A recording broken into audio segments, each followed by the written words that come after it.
Claude Kerwin of the New York Film Academy recommended in their blog that students keep their films to 10 to 15 minutes. He also states that many students end up with films between 20 and 25 minutes. Additionally, Stephanie Jolland agrees with this in her 7 Rules for Writing Short Films article on the Raindance website. The first rule is that of the shorter the better. She clarifies that a short film can be anything from 15 seconds to 45 minutes in length, but mainly highlights the cost, stating the shorter the short, the less costly it will be to produce. Of course, digital technology frees up filmmakers, yet time still costs money, so does feeding a hungry crew, and if you shoot too fast, your short film might end up looking amateurish. I find what she says to be extremely inspiring, as I never thought of it in that way. Now looking at some short films, I can see what she means, and why the shorter the film, the better it is. The director doesn't think that he spent sufficient time planning his shots, which backfired on him completely, as he then struggled to position most of the shots and did a limited amount of practice shooting sessions. This led to him having to reshoot some of the shots and consequently had to rearrange the actors, equipment and space all together within the last week of the time allocated. He wanted his film to be a drama, and he believes that he's made a decent film, which looks slightly cheap and, as Donald would describe it, amateurish. The director attempted to use particular codes and conventions of a drama film in terms of the technical, symbolic, written and audio sides.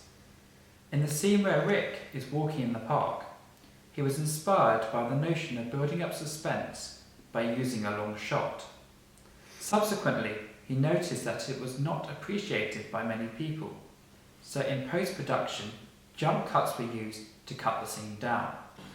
The director used many different types of shots, but the shot that he was most disappointed in was the one where the lead is sitting at the bus stop, as the shot is extremely shaky and it makes it look very unprofessional. On the other hand, a photo he did enjoy taking, and which looks really eye-catching, is the photo in the poster. He really likes the framing on it, and the people that he's shown it to have said that it's extremely sharp. Rick is the main character, or protagonist. He has brown hair, is very introverted, quiet, and seems innocent until the end, making the audience question if he is the protagonist or not.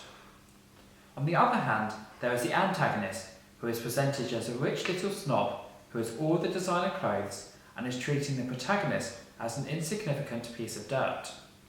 An audience expectation was to hear the protagonist talk, but he did not speak at all. This was used specifically to challenge the already established codes and conventions of a typical short film.